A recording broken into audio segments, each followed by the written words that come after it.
Nossa, eu me perdi, desculpe. O Fonthius, ele fala de um contexto bem específico, que é o do mercado livreiro alemão, né? Agora, essas coisas, quando transladadas para o Brasil, elas vão, a gente pode pensar, usando um termo do Robert Schwartz, quando ele faz ele escreve aquele ensaio seminal sobre o Machado de Assis, o Ao Vencedor as Batatas. Vocês já ouviram falar do Roberto Schwartz? Eu não sei se vocês chegaram a ler alguma coisa sobre o Roberto Schwartz no primeiro ano de vocês. O Roberto Schwartz é um importante crítico, né, da Unicamp, e ele tem um trabalho muito importante sobre o Machado de Assis, dois trabalhos, para falar a verdade, né? O Ao Vencedor as Batatas, em que ele analisa os primeiros romances do Machado de Assis, né, da primeira fase machadiana, né, o Ressurreição, A Mão e a Luva, Yaya Garcia, Helena, e depois ele tem um outro ensaio fundamental, que é O Mestre na Periferia do Capitalismo, em que ele se detém especificamente no Memórias Póstumas de Brás Cubas. Né? Vocês já tinham ouvido falar do Roberto Schwartz e desses trabalhos dele, ou é a primeira vez que vocês ouvem falar isso? Já tinham ouvido falar do... Eu já tinha ouvido já. Já? Então, para quem não ouviu, procura. Né? Esses são livros assim fundamentais e que, se vocês pesquisarem no Google, PDFs, etc. e tal, nas piratarias consentidas, vocês encontram facilmente, né? E aí já podem até se preparando para a Literatura Brasileira 4 no ano que vem. Né? Agora, o Roberto Schwartz, no Ao Vencedor das Batatas, o livro do Roberto ele abre com um ensaio chamado Ideias Fora do Lugar. Quando o Roberto Schwartz escreve o Ideias Fora do Lugar, ele está pensando no romance realista europeu, mais específico, vamos ser um pouco mais específicos, no realismo presente no romance europeu, porque mesmo o romance romântico, existe, claro que ele é idealizado, mas existe no romance romântico uma mímese realista. Estou pensando no romance burguês, no sentido de imitar o funcionamento de uma sociedade burguesa, nesse sentido de mímese realista.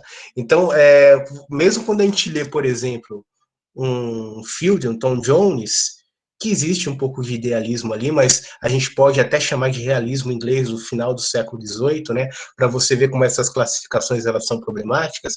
Existe uma imitação de um modo de vida de uma sociedade inglesa do final do século XVIII. Você consegue perceber isso. Assim como quando nós lemos um outro romance fundamental da literatura ocidental, O Vermelho e Negro, do Stendhal. Vocês já ouviram falar desse? É um romance fundamental, maravilhoso.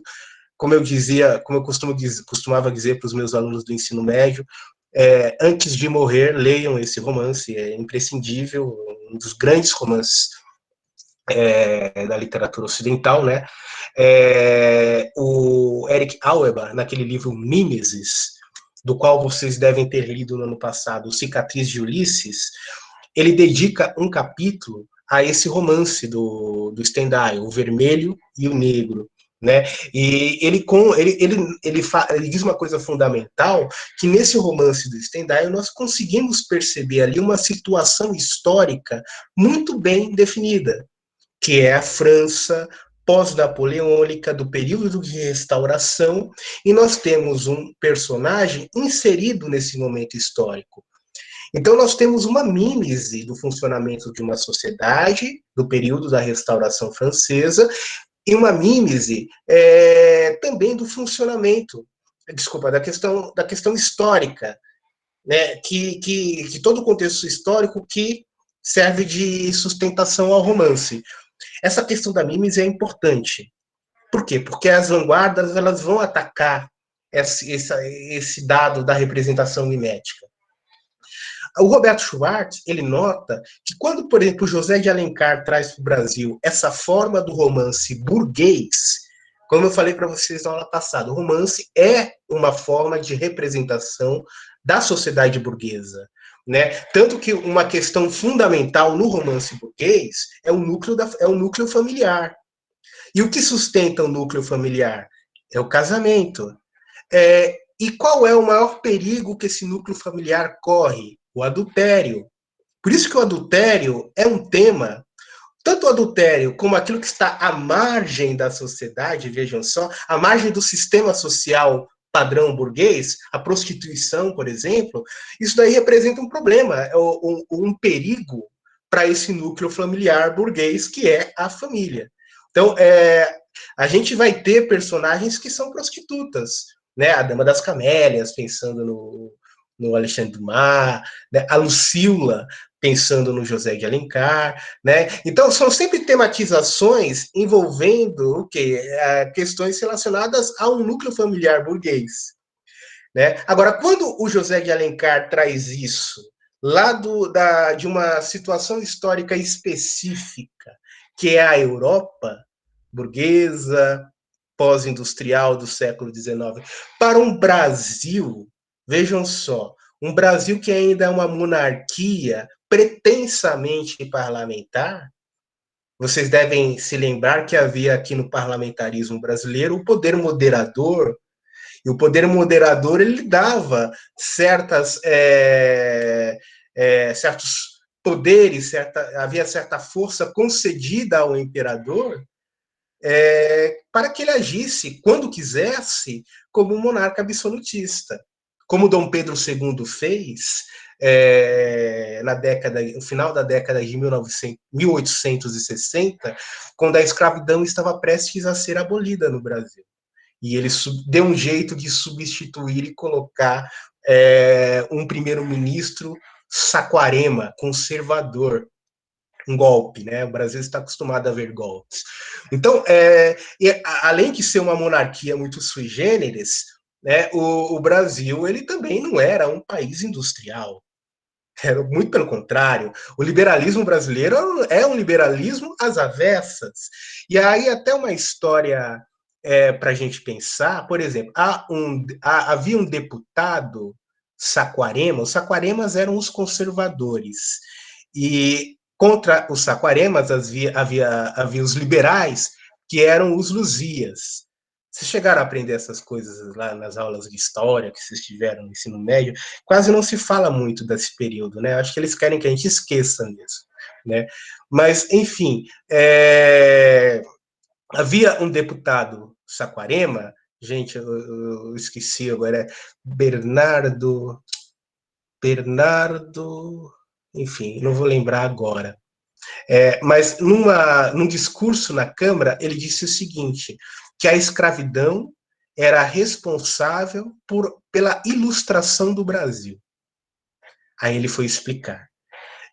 Com o dinheiro com o tráfico de escravos, os senhores de terra eles poderiam produzir o café, colher o café, plantar e colher o café, exportar esse café e, portanto, conseguir divisas, dinheiro. Com esse dinheiro, os donos da terra, os latifundiários do café, eles poderiam mandar os filhos, a cria deles, estudar na Europa. Na Europa, eles teriam contato com tudo aquilo que existe de avançado em termos de filosofia, em termos de ciência, e trariam todas essas informações modernas para o Brasil. Logo, conclusão dele, é a escravidão que está ilustrando o Brasil. Né? É um canalha. Né? Possivelmente ele deve ser nome de uma rua, deve ter um busto em algum lugar, em alguma esquina aí do país. A gente gosta de homenagear aqui os nossos assassinos. Como que é o nome dele, professor? Gente, o Roberto Schwartz, ele cita esse canalha. Eu acho que eu tenho aqui, peraí. Esse daqui é um livro do Alencar, que eu comentei com vocês, que é o Cartas a Favor da Escravidão, que ele escreveu na década de 1860, que era o período em que o Brasil corria realmente o risco, o Brasil não, né? Os senhores de terra corriam o risco de perder a mão de obra que ilustrava o Brasil. Deixa eu pegar aqui, gente. Eu não consigo enxergar bem a essa hora da noite. A letra desse livro é pequenininha, e a iluminação do meu quarto não é muito boa. Deixa eu ver, mas tem o nome desse canalha aqui. Gente, eu não vou conseguir achar agora, com a luz assim, eu não vou conseguir achar. Deixa eu ver.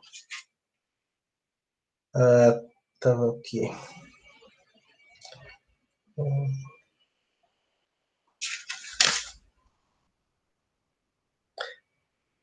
Bernardo Pereira de Vasconcelos é o nome dele, né? Ele disse isso numa...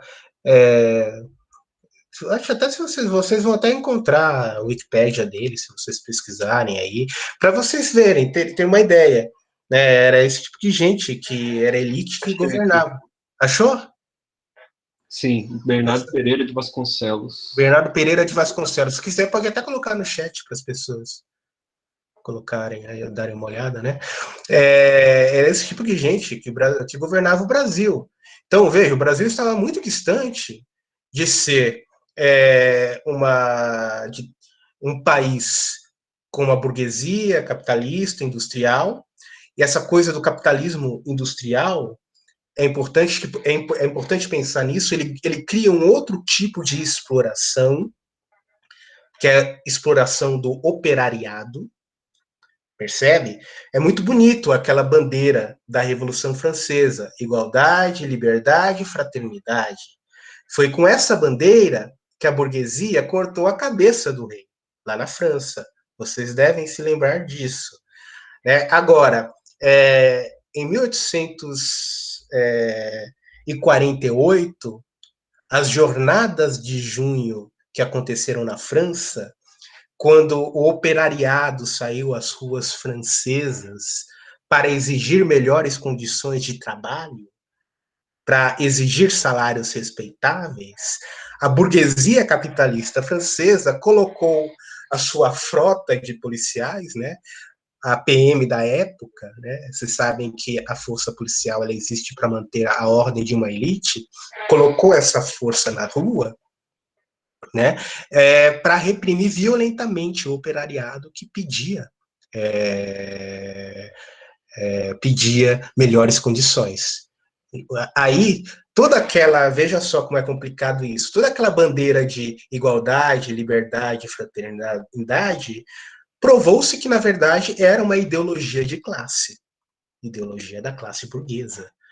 Fraternidade, igualdade, liberdade, não é para todo mundo, né? Para determinada elite, né? Claro que assim, a gente percebe que existe também uma exploração ali, naquilo que nós consideramos como metrópole econômica e cultural. Existe uma exploração, mas é uma exploração que é paga, é um regime assalariado, e, portanto, por ser assalariado, eu tenho consumidores. Isso não havia no Brasil. Os escravos, pensando no sistema escravocrata, não eram consumidores. Nesse sentido, a economia brasileira não era liberal, nesse sentido, né, como era na Europa. Vejam que é uma situação político-econômica muito distinta. Então, na Europa, falar de uma autonomia da arte, pensar num artista que está concorrendo com os outros artistas, com os seus produtos, em termos de originalidade, em termos de direitos autorais, faz sentido quando a gente fala isso na Europa. Existe uma autonomia da arte no sentido econômico, uma autonomia no sentido econômico de do artista não estar mais ligado a instituições que o patrocinavam. Vocês entenderam isso daí? É nesse sentido a autonomia. Ele ali é mais um produto que precisa concorrer com os outros produtos. Agora, vamos pensar numa realidade brasileira. A relação entre o artista e as instituições ainda é muito forte. Eu acho que foi para vocês que eu comentei na aula passada. Os artistas do romantismo brasileiro, José de Alencar, estou pensando daqueles artistas do padrão romântico brasileiro, que recebiam uma espécie de patrocínio da corte para produzir uma cultura que fosse representativa de um país que estava nascendo. E mais do que isso, para construir uma cultura que fosse espelho do que eles queriam para o Brasil. Né? E o que eles queriam para o Brasil? Era isso que o Bernardo Pereira de Carvalho falou ali na Câmara. Um Brasil ilustrado, um Brasil europeu, possivelmente um Brasil católico, um Brasil patriarcal, governado por uma elite, portanto, um Brasil branco. Tem coisas que nunca mudam, né, professor? Pois é. Os modernistas, eles vão ironizar isso daí. Como eu falei para vocês vão perceber na leitura do Macunaíma. Não é à toa que o Mário de Andrade dedica o Macunaíma ao José de Alencar. Agora, é uma dedicação que é uma dedicação irônica. Né? Porque o José de Alencar, ele foi, digamos, o autor mais representativo dessa elite do século XIX. E a obra do José de Alencar é uma obra cuja função, o que o José de Alencar pretende ali, é construir uma história e construir uma ideia de país. O José de Alencar, ele tem um texto que foi o prefácio ao romance Sonhos d'Ouro. É um texto chamado Bênção Paterna. Vocês encontram facilmente esse texto aí no Google. Bênção Paterna. Esse texto, o José de Alencar explica a obra dele. E quando ele explica a obra dele, o romance dele, ele diz, olha, na minha obra, eu queria falar de um Brasil. Ele pensa em termos de idades. Um Brasil que estava numa espécie de infância, que quando anterior à chegada dos portugueses, ou concomitante à chegada dos portugueses. Onde você vai encontrar esse Brasil no Alencar? Na Iracema, né? Você vai encontrar no Ubirajara, aquele Brasil ainda nas infâncias, ligado ainda aos povos aborígenes que aqui habitavam e que foram vítimas do genocídio colonizador português, né, e da Igreja Católica. Eles foram vítimas do genocídio patrocinado por essas instituições político-religiosas, né? Aí ele vai pensar num Brasil histórico, ele vai colocar a história do Brasil no romance e vai escrever romances históricos. Romances, você vai encontrar, por exemplo, o Guarani, é um romance histórico. Há indianismo no Guarani? Há, mas ali você tem um romance em que você tem uma representação do encontro do português com o índio. Né? Um encontro que, se vocês lerem o Guarani, é um encontro que é idealizado. Aí a gente pergunta, onde está o negro? Se o Guarani trata justamente do surgimento do povo brasileiro, onde está o elemento negro que estava trabalhando, né? Afinal, o José de Alencar, ele era da mesma turminha aí do Bernardo Pereira de Vasconcelos. Né? Nessa linha dos romances históricos, ainda tem a Guerra dos Mascates, né? O próprio Gaúcho. Há romances regionalistas também. Assim, o Gaúcho, olha como ele está mapeando o Brasil. O Gaúcho, o sertanejo, ele mapeia o Brasil no sentido geográfico e mapeia também no sentido temporal. É como se ele estivesse inventando um país. É isso que ele está fazendo ali né? E os romances de corte, aqueles romances que tratam do presente do Brasil. Que romances são esses? Senhora, Diva, Lucila. Percebe? A obra do José de Alencar corresponde à invenção de um país. Mas não é. É o Brasil. Será que é o Brasil real que ele está inventando ali? Não. É o Brasil espelho de uma ideologia de elite. Né? Vocês estão entendendo isso daí, gente? Vocês estão entendendo isso? Professor, sim. Posso tirar uma dúvida? Claro, todas. Eu não sei se faz sentido, mas o romance, ele era um gênero burguês, né? Sim. Não é meio sem sentido a monarquia querer trazer para o Brasil um gênero que é burguês, sendo que a burguesia em seu nascimento, ela era contra a monarquia? Então, mas é aí que entra o título do ensaio do Roberto Schwartz, Ideias Fora do Lugar. Compreendeu? Ah, aham. São ideias que a gente está falando sobre a questão da autonomia da arte, do artista como uma espécie de comerciante de seus produtos artísticos que precisa competir no mercado de arte ou no mercado literário. Agora, quando você pensa essa situação no contexto do Brasil, são ideias fora do lugar. Vocês entenderam isso? Nesse sentido, por exemplo, se lá você tinha um artista que estava se desvinculando de uma instituição político-religiosa, os artistas, pensando no século XIX brasileiro, muito pelo contrário, eles estavam ainda fortemente vinculados às instituições políticas e representavam essas instituições políticas. Vocês entenderam isso? Olha a especificidade, né? Isso daí, eu estou pensando, claro, nos românticos brasileiros. Eu estou pensando no Alencar, no Gonçalves Dias, no Gonçalves de Magalhães. Quando a gente chega no Machado de Assis, percebam que o núcleo do Machado de Assis, o Machado de Assis ainda trabalha com romance burguês. Os problemas que aparecem nos romances machadianos estão relacionados à família burguesa. O casamento, é só pensar em Dom Casmurro.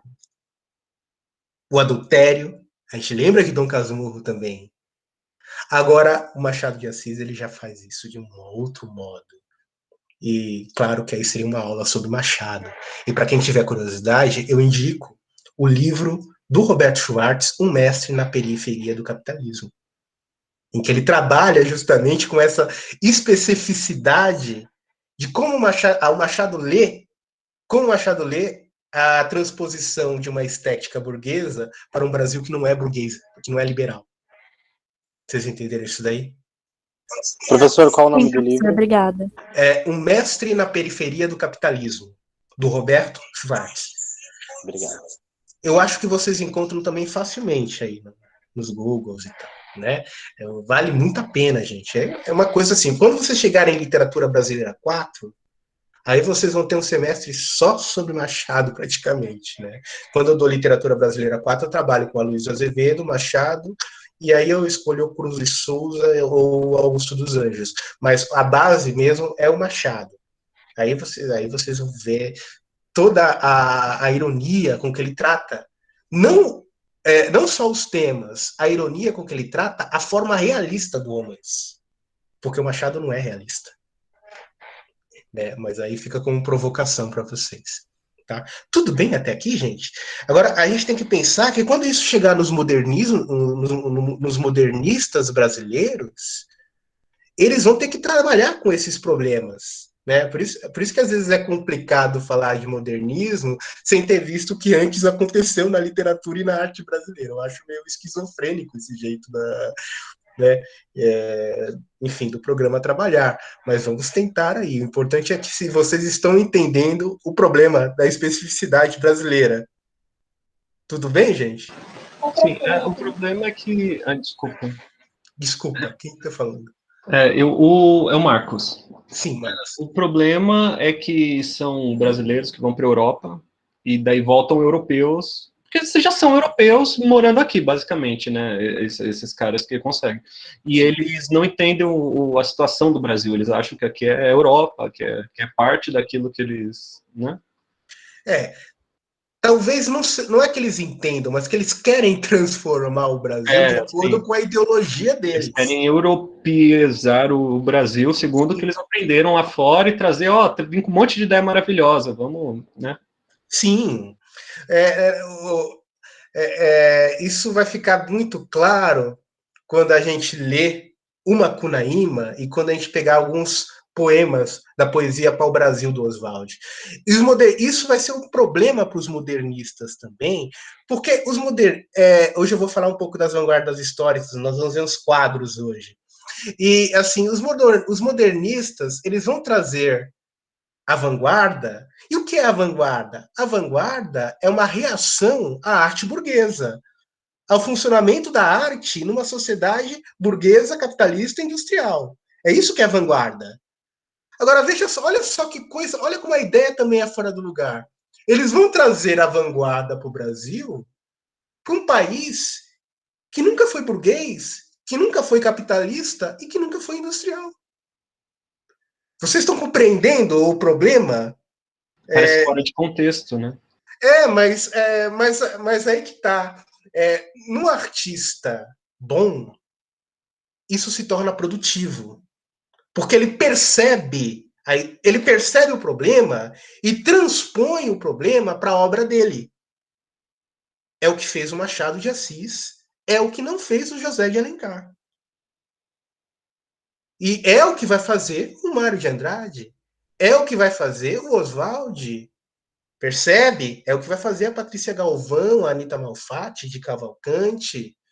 É o que não vai fazer bem o primeiro Jorge de Lima, como nós vamos ver, o Menotti Del Picchia, também não vai ser muito feliz nessa transposição, percebe? Então, o artista que tem, digamos assim, faro, né, que tem um entendimento da situação do país, ele vai transformar esses problemas de forma produtiva no objeto que eles vão produzir. A gente vai tentar ver isso daí. O Macunaíma é um exemplo capital disso daí, é um grande romance da literatura brasileira, assim como a poesia do Drummond também, é incrível. Né? O Drummond ele vai perceber que os poetas da geração dele, para que eles consigam produzir poesia, para que eles consigam escrever, eles precisam ter o substrato, precisam ter o sustento financeiro. A maior parte deles são funcionários públicos. E ele vai problematizar isso na obra dele, na poesia dele, nós vamos ver. Tudo bem até aqui, gente? Tudo bem? Né? Agora, a gente viu que o artista, tendo que competir com sua obra, não tendo mais o apoio de instituições políticas religiosas, ele vai ser, de certa forma, responsável pela venda do seu produto artístico. Esse texto do Baudelaire, vocês já ouviram falar do Charles Baudelaire? É um nome novo para vocês? Já ouvi. Né? Das mariposas como que é? Mariposas da Luz, eu não lembro. As Flores do Mal, né? Das Flores do Mal. As Mariposas é o nosso querido compositor. Qual é o nome do compositor, gente? O italiano São Paulista. Gente, você está confundindo com as mariposas quando chega o fio, fica dando volta. Não, isso aí é outra coisa. As Flores do Mal, né?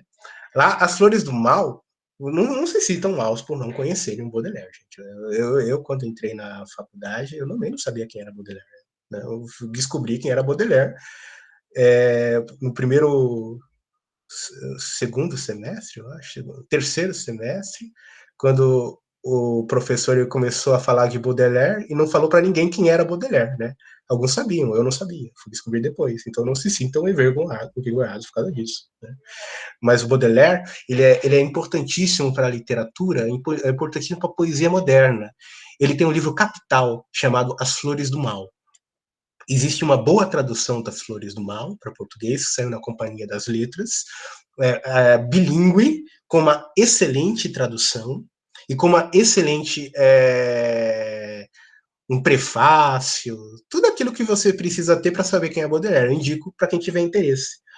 E a importância do Charles Baudelaire foi ele incorporar na poesia dele essas questões do artista numa sociedade burguesa que precisa capitalizar a sua obra. A questão da arte na sociedade, da poesia em particular, na sociedade burguesa, é central na obra do Baudelaire, nesta obra em específico, As Flores do Mal.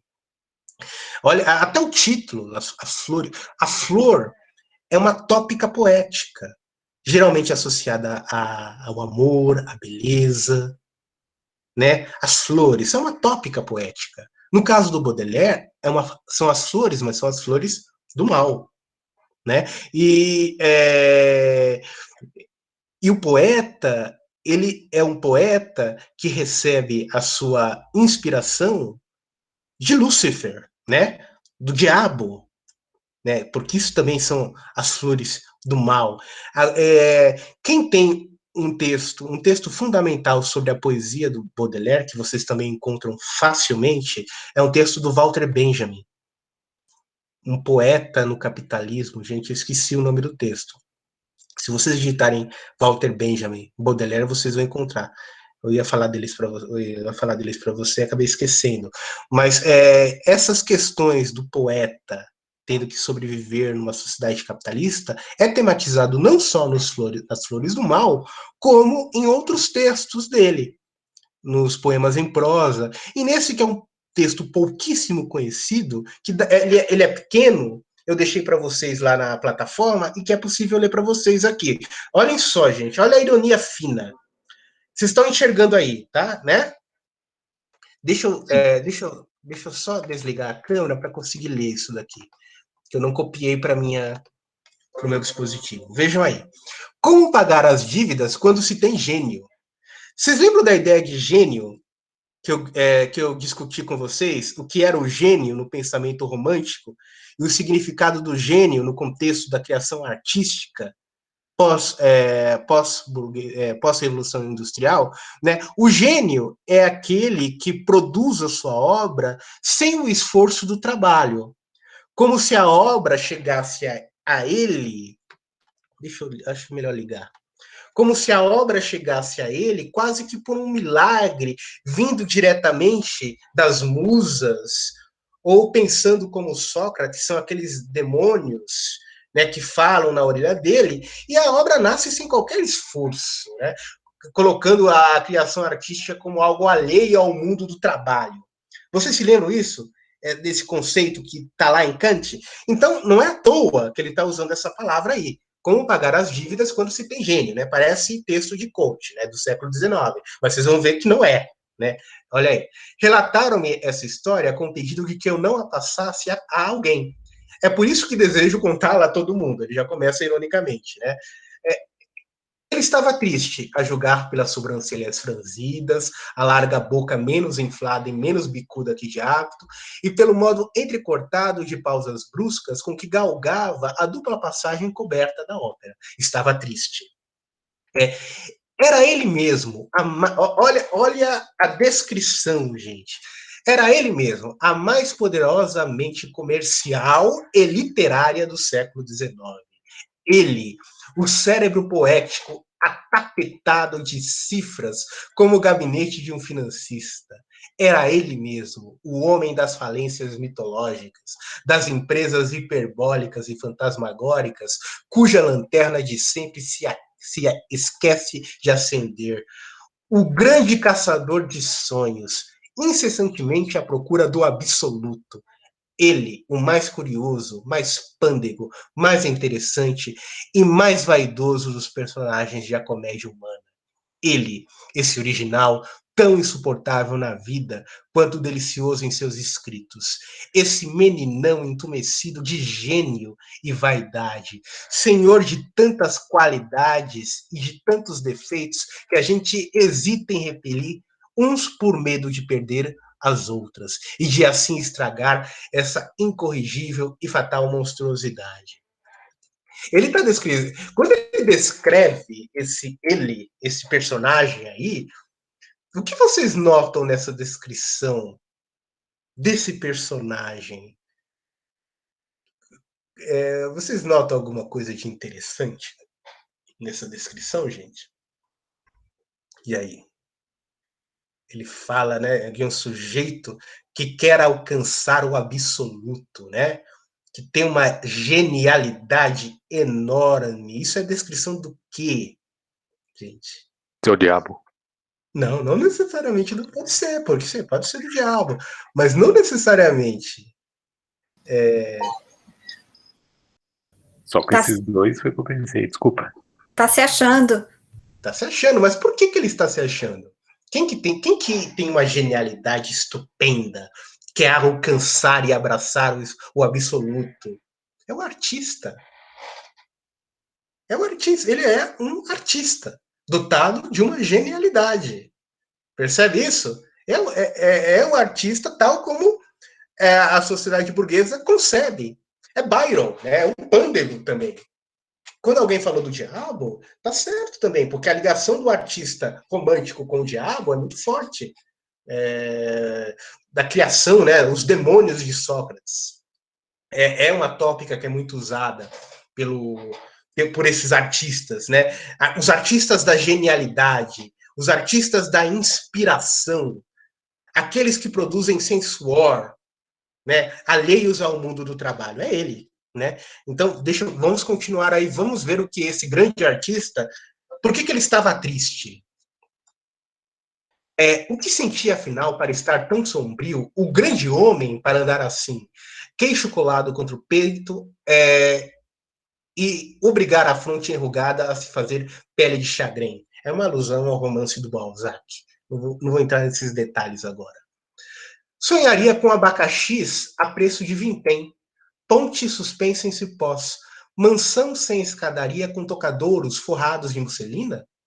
Alguma princesa, já chegando aos 40, lançara-lhe um daqueles profundos olhares que a beleza deve ao gênio? Ou seu cérebro, avultado de alguma máquina industrial, estaria atenazado por todos os sofrimentos de um inventor? Não, coitado. Não.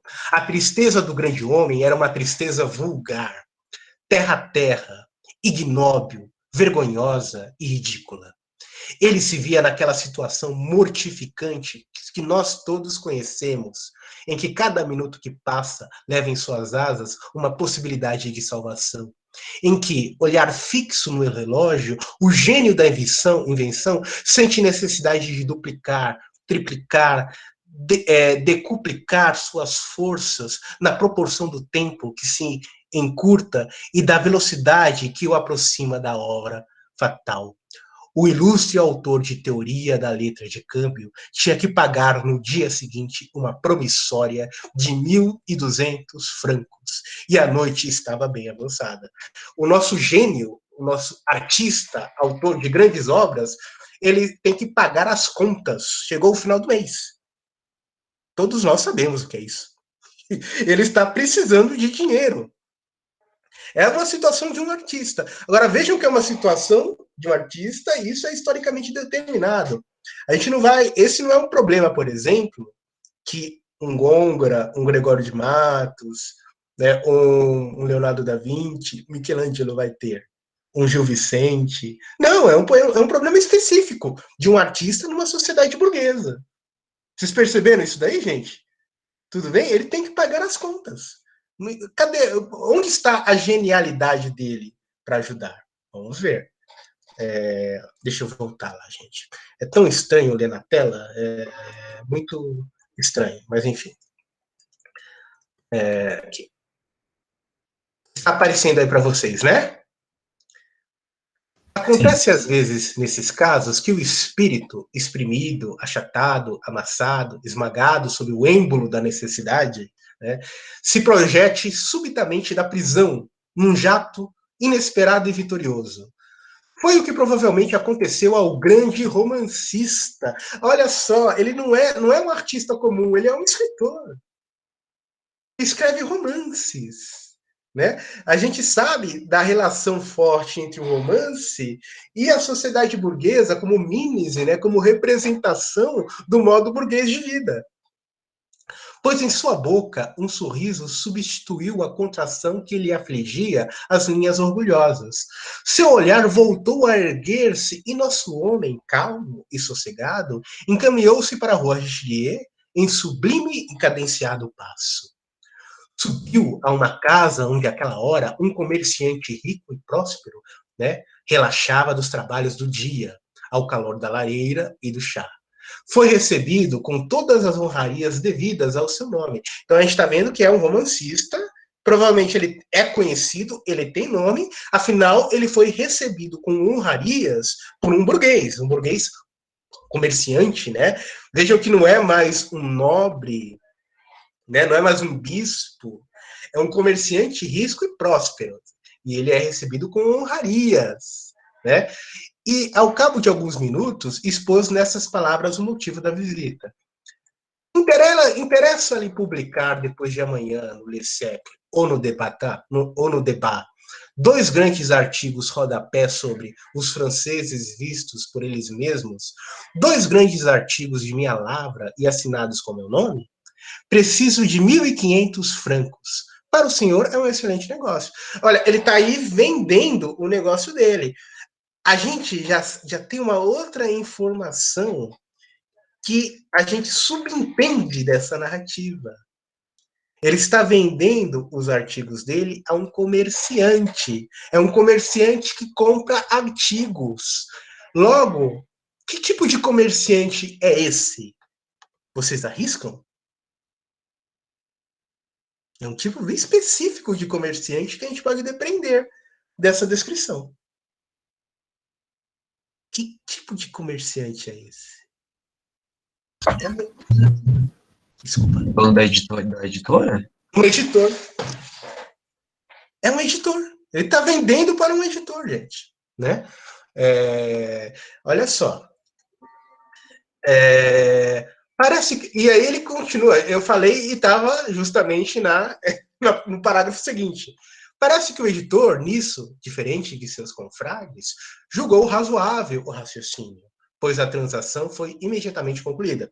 Não se esqueçam que o Baudelaire está sendo irônico desde o início, né? O autor, reconsiderando, insistiu em que os 1.500 francos só lhe fossem pagos quando saísse o primeiro artigo. A seguir, retornou tranquilamente à passagem da ópera. Parece que ele foi feliz na venda da força de trabalho dele. O editor aceitou publicar os artigos no jornal. Depois de alguns minutos, avistou um rapazola de fisionomia rabugenta e espiritual, né? Que não há muito lhe fizeram um extravagante prefácio para a grandeza e decadência de César Birotteau, e que já era conhecido no jornalismo pela veia histriônica e quase ímpia. O pietismo ainda não lhe havia desbastado as garras, nem os jornais carolas abertos sobre ele e seus palhos bem aventurados. Ele saiu à rua e encontrou um jornalista, um jovem, um rapazola, né, e foi lá falar com ele. Eduardo, quer ganhar 150 francos amanhã? Ora, sim. Pois bem, vamos tomar um café. O rapaz bebeu uma xícara de café, com o que sua pequena constituição meridional logo entrou em febre. Eduardo, amanhã de manhã preciso de 3 grandes colunas rodapé sobre os franceses vistos por eles mesmos. De manhã, preste atenção, e bem cedo, pois o artigo inteiro tem que ser recopiado por mim e assinado com o meu nome. Isso é muito importante. O grande homem pronunciou tais palavras, né, esse autor, o romancista, tais palavras com aquela admirável ênfase e aquele tom soberbo com quem às vezes diz a um amigo que ele não pôde receber. Meu caro, 1000 perdões por deixá-lo à porta. Encontro-me em conversa íntima com uma princesa cuja honra está à minha disposição. Você compreende? Eduardo lhe deu um aperto de mão, como a um benfeitor, e correu à tarefa. O grande romancista encomendou seu segundo artigo à Rua Navarran. Deixa eu achar aqui. O primeiro artigo saiu 2 dias depois no Le Siècle. Coisa estranha, não era assinado pelo homenzinho, nem pelo homenzarrão, mas por um terceiro nome bem conhecido nos meios boêmios de então, em virtude de seus amores escandalosos e pela ópera cômica. O segundo amigo era e ainda é gordo, preguiçoso e linfático. Além disso, não tem ideias, apenas sabe enfileirar e aljofrar palavras à maneira de colares dos índios Osage. E, como é bem mais demorado amontoar 3 grandes colunas de palavras do que elaborar um volume de ideias, seu artigo só apareceu alguns dias depois. Não foi inserido no debat, mas em La Presse. A promissória de 1.200 francos estava paga, todos ficaram inteiramente satisfeitos, exceto o editor, que andou perto disso. E é assim que a pessoa paga as dívidas, quando é dotada de gênio.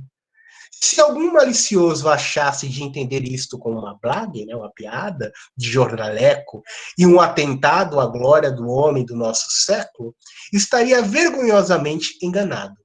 Eu quis mostrar que o grande poeta sabia desenredar uma letra de câmbio tão facilmente quanto o mais intricado e misterioso dos romances. Vocês perceberam a ironia do Baudelaire nesse texto? Como que o gênio criativo a que ele se refere é o gênio usado para criar uma obra artística, seja um romance, um poeta? Para que serviu o gênio criativo dele aí nessa crônica, nessa piada, nessa blague aí que ele nos conta? Tem gente. Para pagar as contas. Pagar as contas. E como foi que ele fez isso? Ele terceirizou o trabalho dele, só que no final de contas não. O dinheiro veio. Ele pagou, ele terceirizou o trabalho, pagou uma quantia pequena para as pessoas que escreveram o homenzinho, o homenzarrão, que escreveram os artigos para ele, e com a exploração desse trabalho alheio, ele pagou as contas dele. Não sei se vocês perceberam a genialidade. Não a genialidade do jornalista, mas a genialidade do texto do Baudelaire. Que percebe muito bem. É uma ironia, porque não é uma questão de nome, de quem é assinado ali no final das contas. Não é a questão do gênio criativo, que, né? E essa questão do nome de quem assina, aí a gente pensa no Urinol do Deschamps, quando isso chega a... Quando esse tipo de crítica chega ao máximo, né? O que o Urinol do Deschamps também é um produto terceirizado, produzido por outros, né? E que o Duchamp vai lá e simplesmente coloca a assinatura dele e expõe numa galeria, né? Então, é uma crítica à própria arte, o significado da arte na sociedade. E a própria posição do artista também na sociedade, né? Vocês conseguiram perceber isso daí, gente? Sim, tudo nossa, bem? Genial o texto, porque justamente como você falou, é que nem a questão do mictório, que não foi o cara que fez, não foi nada, ele escreveu o nome dele e essa era a ironia do negócio. Aquilo é arte? Bom, tá meu nome lá, eu sou um artista, então, né, esse que é o debate, né? Sim, e no caso do Baudelaire, a genialidade que está associada a algo quase divino, o gênio que quer abraçar o absoluto, e dessa genialidade divina que nasce a obra artística alheia ao processo industrial, o gênio aqui, na verdade, ele faz uso do processo industrial para resolver um problema que é financeiro. A genialidade está em como se virar, como conseguir pagar as suas dívidas na sociedade em que nós vivemos. Né? Vocês perceberam isso daí? A ironia fina? Né? Então, aconselho a leitura de Baudelaire para vocês. Tá? Há As Flores do Mal, há pequenos poemas em prosa.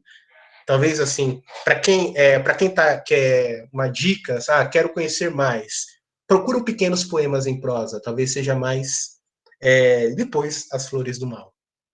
Fica aí a dica para vocês.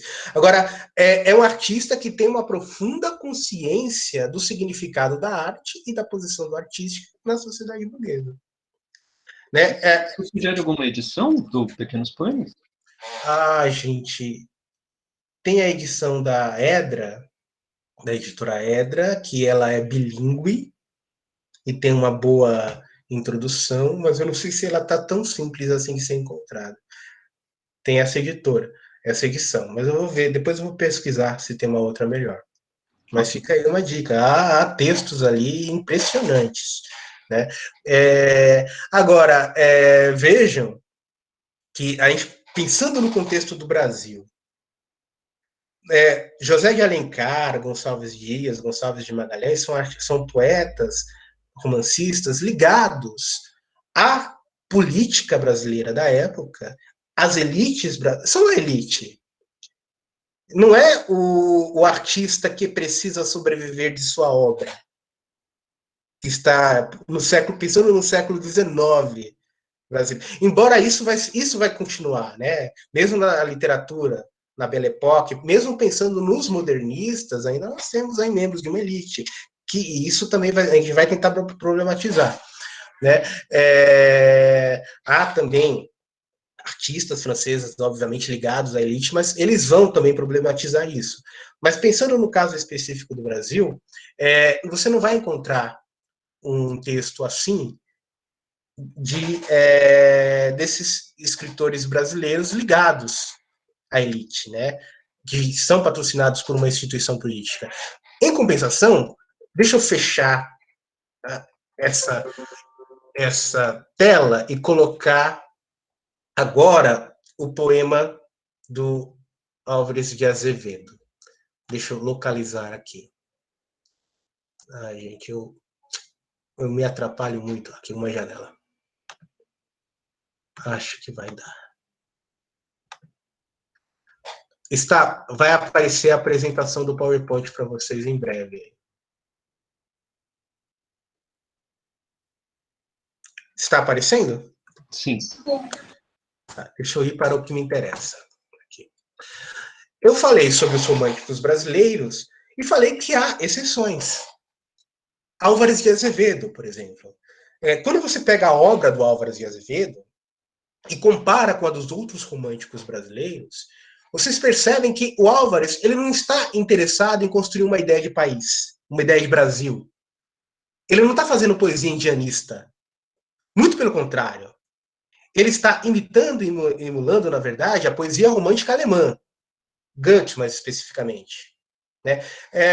Lá no ensino médio, não sei se vocês chegaram a ler o Lira dos 20 anos. Chegaram a estudar, a ler poemas. Então, isso é uma coisa que vocês vão ver em Literatura Brasileira 3, com os professores que trabalham Álvares de Azevedo. Aí vocês vão ver que, na verdade, não existe uma preocupação de criar um Brasil, de inventar um Brasil. E em alguns momentos isso é até criticado dentro da obra do Álvares de Azevedo. Há aquele famoso poema do Álvares de Azevedo, em que ele, da segunda parte da Lira, está numa janela e vê uma lavadora de roupas, uma lavadeira, né, uma pessoa que trabalha, uma mulher que trabalha lavando roupas, dormindo e roncando. É aquele poema que começa com é ela, é ela. Vocês se lembram desse poema? Gente, bem, eu não conheço. Então, depois vocês procurem. Se alguém conhece e quiser colocar no chat, pode colocar. Eu não vou falar desse poema hoje. Esse é um poema que vocês vão estudar lá em Literatura Brasileira 3.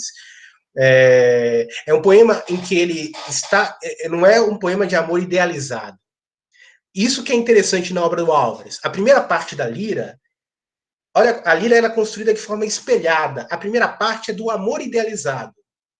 O amor espiritual. O amor romântico. As mulheres angelicais. É a parte da alma. A segunda parte da Lira é a parte relacionada ao corpo, aos prazeres corporais. É a parte diabólica da Lira, dos 20 anos. É tudo construído de uma maneira muito concretamente planejada. Né? E esse poema do é ela, é ela, é ela, ele está fazendo um poema para uma lavadeira deitada, depois do seu dia de labuta, provavelmente suja e suada, e que está roncando numa cama. Não é uma mulher angelical, possivelmente virgem, da primeira parte da Lira dos 20 anos. É um poema satírico, uma sátira, né? Uma brincadeira, uma blague. E ele começa com essas... Vocês conseguiram? Alguém conseguiu achar o poema? Colocaram aí? Enfim. O poema começa com é ela, é ela. Eu vou conseguir para que vocês tenham uma ideia melhor, gente. Deixa eu ver se eu consigo. Álvares de Azevedo. Deixa eu ver se eu consigo. Eu achei. Também. Deixa eu ver se eu consigo copiar para vocês aqui. Alguém já copiou, eu acho, né? Foi isso? Copiei o link, Olha, vocês estão vendo ele aí? Abram aí. Estão vendo? Sim. né? É ela, murmurei tremendo, e o eco de longe murmurou, é ela, né? É grandioso esse início, né? Eu a vi, minha fada aérea e pura, a minha lavadeira na janela. Não é uma mulher angelical, uma virgem loira, como acontecem nos poemas românticos da primeira parte da Lira, é uma lavadeira, né?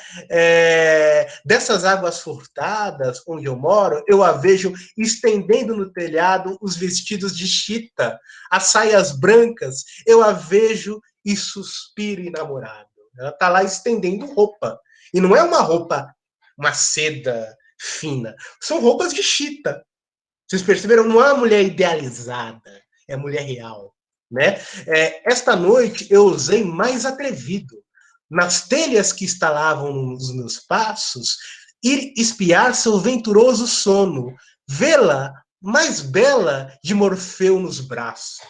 Ele até usa citações mitológicas para descrever a lavadeira dormindo. E ele descreve como dormia, que profundo sono.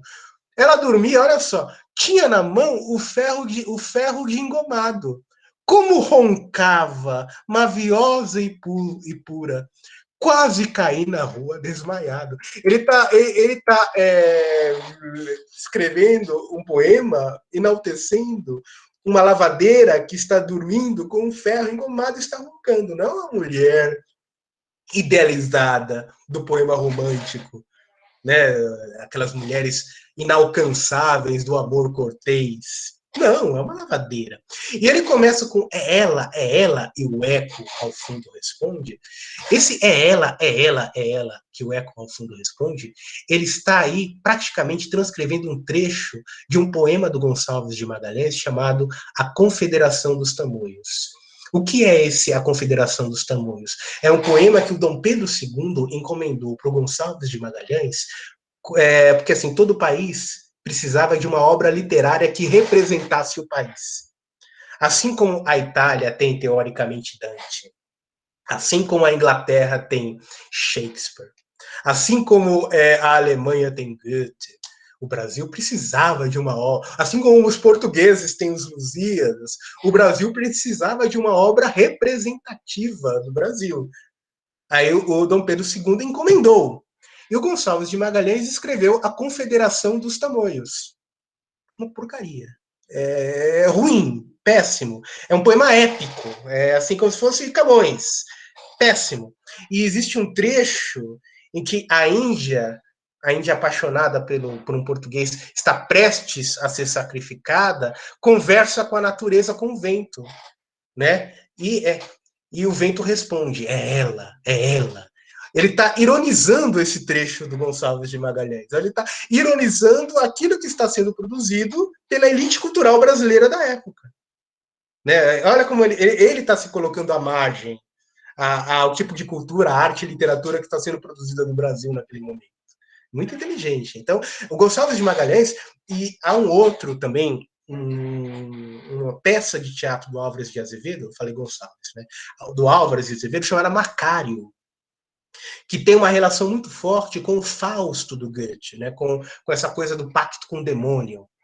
Nós temos aqui na Letras um professor que estuda isso, muito bom, que tem um livro, acho que todo estudante de letras deve ter, A Dupla Noite das Tílias, do Marcos Vinícius Mazzari, que estuda essa questão da relação do Goethe, do Fausto, com a questão do colonialismo, belíssimo livro. E isso também aparece, eu estou escrevendo um texto sobre isso, no Macário, do Álvares de Azevedo, há um trecho em que ele critica explicitamente a necessidade de se ter uma literatura da cor local, que explicite os aspectos nacionais do país. Mas isso é para a aula de Álvares de Azevedo, que vocês vão ter lá em LB3. Então, é um escritor que se coloca à margem daquilo que está sendo produzido. Vocês entenderam isso? E ele tem esse poema, é um poema que está na terceira parte da Lira, que, na verdade, a Lira ela tem duas partes. A terceira foi colocada a posteriori com poemas espalhados. A terceira não dialoga muito com as outras partes, são poemas esparsos. E esse é um dos poemas esparsos. Vejam só. E olha o nome dele, O Editor. E eu vou ler para vocês. Ó. A poesia transcrita, editor 4, desse pobre poeta enamorado, pelos encantos de Leonora Esquiva. Copiei-a. Vocês estão vendo, né? Estão vendo, né? Sim, professor. Copiei-a do próprio manuscrito. E para a prova de verdade pura deste prólogo meu, basta que eu diga que a letra era um garrancho indecifrável. Mistura de borrões e linhas tortas. Trouxe-me do arquivo lá da Lua e decifrou uma familiar demônio. Né? Demais, infelizmente, é bem verdade que Tasso lastimou-se da penúria de não ter um ceitil para a candeia. Provo com isso que, do mundo todo, o sol é esse Deus indefinível. Ouro, prata, papel ou mesmo cobre, mais santo do que os papas, o dinheiro. Eu não vou ler o poema inteiro, depois vocês podem procurar, mas é um poema dedicado ao dinheiro. E aí, anacronicamente, ele coloca todos os outros artistas do passado como se esses artistas estivessem num turvelinho, cujo fim é o quê? É o dinheiro. É isso, é nisso que se resumiu a arte, a literatura, para o artista do século XIX. Olha só a consciência do Álvares de Azevedo quando ele está escrevendo isso no Brasil, gente. Lembrando que o Álvares está distante da metrópole liberal, burguesa, pós-industrial, que é a Europa. Ele já tem uma consciência muito apurada dessa situação do artista. Você nunca vai encontrar algo semelhante no Alencar e no Gonçalves Dias, no Gonçalves Magalhães, né? Vejam só, esse outro poema aí, ele é curtinho, dá para ler inteiro. Vejam aí. Minha desgraça. Minha desgraça não é ser poeta, nem na terra de amor não ter um eco. E meu anjo de Deus, o meu planeta, tratar-me como trata-se um boneco. Não é andar de cotovelos rotos, ter duro como pedra o travesseiro. Eu sei, o mundo é um lodaçal perdido, cujo sol, quem modera, é o dinheiro. Minha desgraça, ó cândida donzela, o que faz que o meu peito blasfema, é ter para escrever todo um poema e não ter um vintém para uma vela. Né? Ou seja, de que vale o gênio que eu tenho? Vejam que a tópica do poeta necessitado que não tem dinheiro também é uma tópica que só faz sentido nesse contexto. De que vale todo esse gênio, essa força que eu tenho para abraçar o absoluto? Aquilo lá que o romancista do texto do Baudelaire tinha também. Se eu não tenho dinheiro para comprar uma simples vela, que eu vou colocar na cabeceira ali da minha mesa, para transcrever isso no papel. Ou seja, aquilo que é espiritual, a criação artística, espiritual no sentido de geistlich, aquilo que provém, geistlich, eu devia ter escrito essa palavra aí para vocês, mas vem de Geist, G-E-I-S-T, é espírito em alemão, Geist. Se alguém quiser escrever aí no chat, G-E-I-S-T, que eu não vou conseguir por causa da minha visão. Geist. É espírito em alemão, né? Geistlich. Bem, importante é Geist, sabe Geist. Eu não vou escrever Geistlich, é um pouco mais complicado. Mas Geist, G-E-I-S-T. Agora, é espírito no sentido de contrário à natureza. Aquilo que torna a pessoa humana, o que existe de mais alto e puro, o intelectual. Isso que é Geist. Não é espírito no sentido contrário ao de corpo. Para isso existe uma outra palavra em alemão, é Seele, S-E-E-L-E. S-E-E-L-E. Seele é, por exemplo, o espírito, digamos assim, quando você morre, o seu Seele, o seu espírito, vai, né, de acordo com aquela novela lá que passava na Globo, vai para aquele hotel fazenda, o Seele, né, na novela Viagem, eles morrem e vão para aquele hotel fazenda ali, cheio de flores, né, todo mundo branco, eles vão para lá, é o Seele. Né? É diferente de Geist. Geist é ligado ao universo intelectual, aquilo que é contrário à natureza física. né? Aquilo que o homem produz como intelectualidade. A poesia é Geist, é geistlich. A filosofia é geistlich. A arte é geistlich. Agora, essa produção intelectual, que provém do mais alto grau, digamos, isso é um pensamento, obviamente, burguês, da capacidade humana, está subordinada ao concreto, ao dinheiro, ao valor de uma vela que eu não tenho para comprar. Vocês perceberam isso daí, né? Essa brincadeira que o Alves de Azevedo está fazendo, muito bem colocado. Ele está compreendendo muito bem a posição do artista numa sociedade burguesa, e ele está fazendo isso num Brasil que não é burguês. Para vocês perceberem aí a agudeza do Álvares de Azevedo. Muito diferente, muito diferente. O dinheiro, vejam só, ele também é um elemento importante em um romance do Alencar, chamado Senhora. Não sei se alguém aqui já leu Senhora, em que a Aurélia, ela praticamente compra o marido, né? Existe essa questão do dinheiro lá no Senhora do Alencar. É um romance do Alencar que eu recomendo a leitura. Eu costumo trabalhar esse romance quando eu dou Literatura Brasileira 3. E quando o Roberto Schwartz escreve o Ideias Fora do Lugar, ele faz uma análise desse romance do Alencar. Ele mostra como o funcionamento do dinheiro nesse romance mostra como a adaptação de uma realidade burguesa europeia soa distante da realidade brasileira do século XIX. Então fica aí a dica eu já dei várias dicas de leituras para vocês hoje, mas vocês são de letras, então letras geralmente a gente lê. Então quando vocês, à medida que vocês tiverem tempo, vocês procurem essas coisas para ler, são importantes, né? O Alencar, o Senhora e esse texto do Roberto Schwartz, o Ideias Fora do Lugar. Leia primeiro o Alencar, é claro, depois você lê o Roberto Schwartz. Percebe? Nesse sentido, a gente não pode pensar uma marginalidade do artista aqui no Brasil no século XIX, se a gente tem em mente o Alencar, se a gente tem em mente o Gonçalves Dias, o Gonçalves de Magalhães. Agora, no caso do Álvares de Azevedo, ele está construindo a poesia e a obra dele à margem. Aí a gente já pode pensar num artista marginalizado nesse sentido, à margem do que a cultura standard produzida, né, pela elite político-cultural do Brasil do século XIX. Ele está à margem à cultura produzida por essa elite. Né?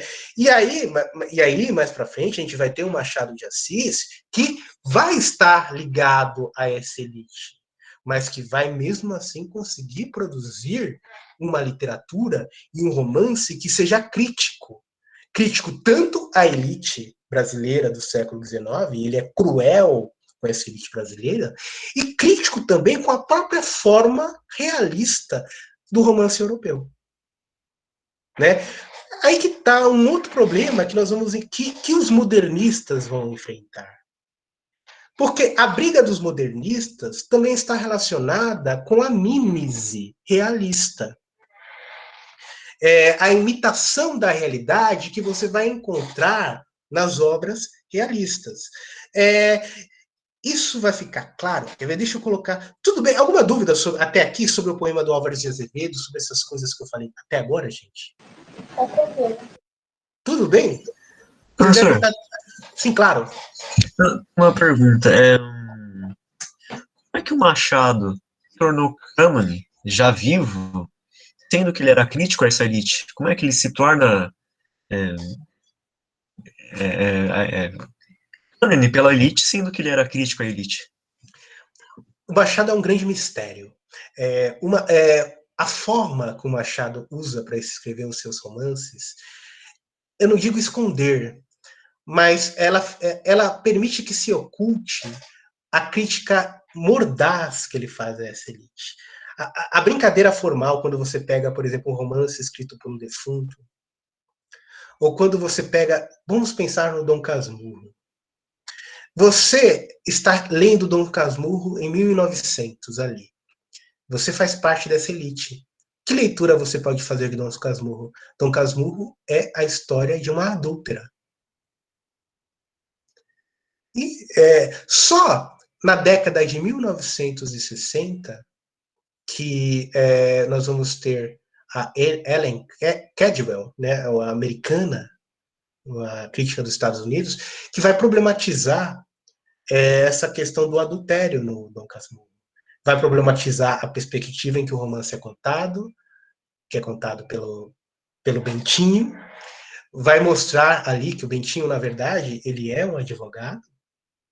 Então vai perceber que ali nós estamos vendo um membro da elite brasileira que está contando a sua história a partir da sua perspectiva. Aí que essas coisas vão começar a aparecer. Mas o Machado de Assis ele sempre foi interpretado como no sentido de um romancista que usava de um certo realismo psicológico, que estaria, de algum modo, afastado de um certo realismo social. Quando, na verdade, os críticos que faziam essa leitura não percebem que o social e o psicológico são coisas que podem se imbricar. Certo? Eu estou vendo uma história sendo contada pela psique de um homem da elite ciumento, de um proprietário que entende o amor como propriedade também. Né? Aos poucos, a gente vai construindo um Machado de Assis. A crítica vai construindo um Machado de Assis à medida que o século XX vai passando. O José Veríssimo, por exemplo, na década de 1910, ele dizia que o Machado de Assis ele macaqueava escritores ingleses. Era um mero imitador de escritores ingleses. Era tudo muito bonito e tal, mas ele imitava Fielding, ele imitava Richardson, né? Demorou muito para a crítica acertar sobre o Machado de Assis, muito mesmo. Mas isso se dá até pela forma como ele trabalha o realismo.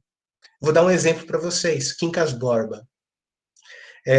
Eu imagino que quando vocês prestaram vestibular, Quincas Borba era a leitura obrigatória, não sei se para a turma de vocês. Ainda é. Ainda é. Mas vocês leram Quincas Borba? Sim. Leram? Sim. É um outro romance que eu digo para vocês, leiam antes de morrer. Tá lá para morrer, por favor, tragam Quincas Borba, é urgente. Vocês precisam ler esse romance. A primeira vez que eu li o Quincas Borba, eu tinha 12 anos. Claro que eu não entendi quase tudo. Não entendi, eu não percebi a fineza. Depois eu li mais 7 vezes. Já li um romance que eu já li 7 vezes. Mas no Quincas Borba é uma brincadeira, uma crítica com a forma do romance realista naturalista europeu. O realismo naturalismo europeu, uma coisa que vocês vão aprender lá na Literatura Brasileira 4, supõe o quê? Supõe um narrador objetivo que narra as coisas como se ele estivesse vendo retratos, fotografias instantâneas de uma realidade. E por isso, ele, narrador, ele não vai emitir a opinião dele enquanto ele narra. Ele é um narrador que apresenta o fato como se ele, narrador, não existisse. E o leitor estivesse vendo as coisas acontecerem diante dos olhos. É assim que Flaubert pensa quando ele escreve Madame Bovary, quando ele escreve A Educação Sentimental.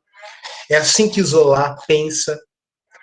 É assim que o Aloysio Azevedo tenta pensar, certo? O Machado, ele está brincando com o narrador realista, que é o narrador realista que não apresenta os fatos de forma objetiva, mas que manipula o leitor o tempo todo. E há um episódio de manipulação, eu não sei se vocês, eu não sei como, eu acho que no ensino médio as pessoas, aqueles manuais do objetivo, do staff, aquelas porcarias, eles insistem ainda nessa coisa de que o Machado de Assis é um escritor realista. Está muito longe de ser. Há um episódio da famosa carta que chega às mãos do Rubião, que o Rubião sabe que existe, que indica um suposto adultério da Sofia com Carlos Maria. O narrador faz de tudo para que o leitor também acredite que a Sofia está encontrando o Carlos Maria em uma casa na Rua da Harmonia. Faz de tudo.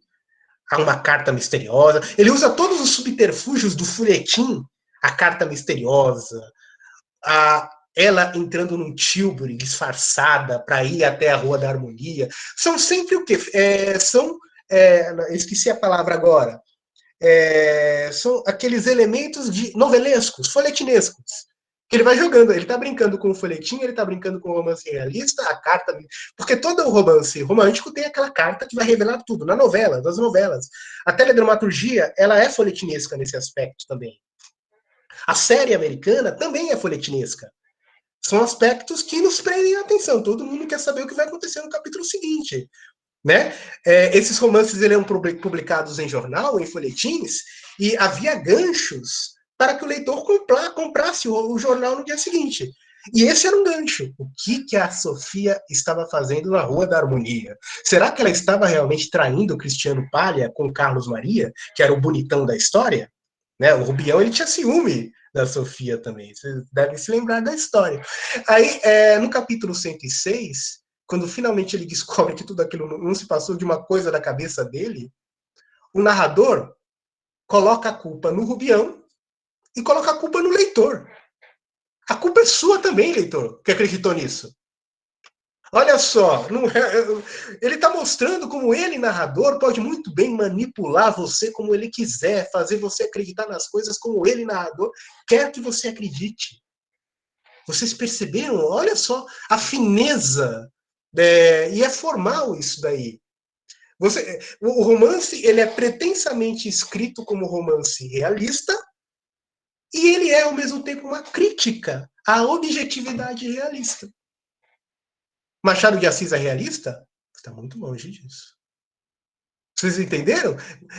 Quem vai perceber isso é o Roberto Schwartz, não especificamente sobre o Quincas Borba, mas sobre Memórias Póstumas de Brás Cubas, em que só a suposição de que a história está sendo narrada além túmulo já é um ataque à categoria de narrador objetivo, né? De narrador realista, como nós cremos que deva ser.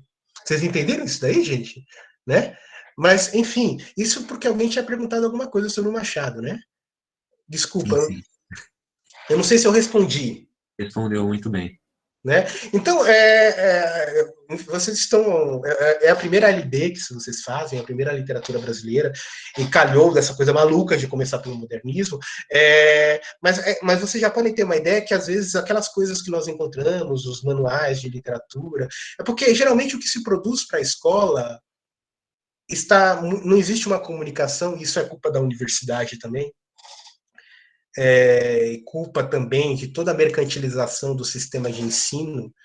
Afinal, daqui a pouco vocês vão entrar nesse mercado nojento, que é o mercado das escolas no Brasil, das escolas particulares no Brasil, das escolas genéricas de ensino prêt-à-porter, né, que importam material de etapa, do objetivo, etc. e tal, justamente para que você, professor, já tenha um materialzinho pronto e não seja obrigado a receber mais para preparar o próprio material. Todo professor deveria ter tempo e receber também para isso, não só para dar aula. Né? O professor não pode dar aula 40 horas por semana. Não, nunca. Ele teria que ter o tempo para fazer o material dele. E o professor também deveria ser pesquisador, deveria publicar em revistas, deveria ter um salário digno para isso. Mas não, o que vocês vão ver são essas escolinhas nojentas de bairro. Geralmente essa classe média coloca o filho, só para não dizer que o filho estuda no colégio público em que a empregada estuda, e acha que tem um ensino melhor, quanto o ensino, na verdade, é até às vezes pior do que o ensino no colégio público. Há professores bons nos colégios públicos, há ensino de qualidade também no colégio público, a gente tem que lutar pelo colégio público. Né? Isso é muito importante e isso que a USP, as universidades públicas deveriam valorizar e que elas não valorizam. Tá? Mas daí, enfim. Mas tudo bem até aqui, gente?